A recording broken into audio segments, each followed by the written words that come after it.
Magandang hapon, narito na ang PTV Balita ngayon. Patuloy na pinag-iingat ang mga residente sa Occidental Mindoro dahil sa epekto ng habagat at bagyong Emong. Sa Barangay Alibog, ramdam ang malalakas na hangin at malalakas na alon sa mga coastal area. Sa Barangay Nicolas, lubog sa baha ang Bukal Elementary School dahil sa walang tigil na pag-uulan.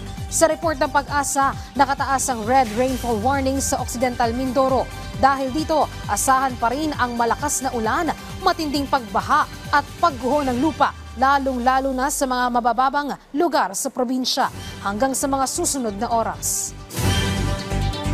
Sa Oriental Mindoro naman, ligtas na nailikas ng mga tauhan ng Philippine Coast Guard ang 12 pamilya na binaha sa Barangay Bukayaw sa Calapan City.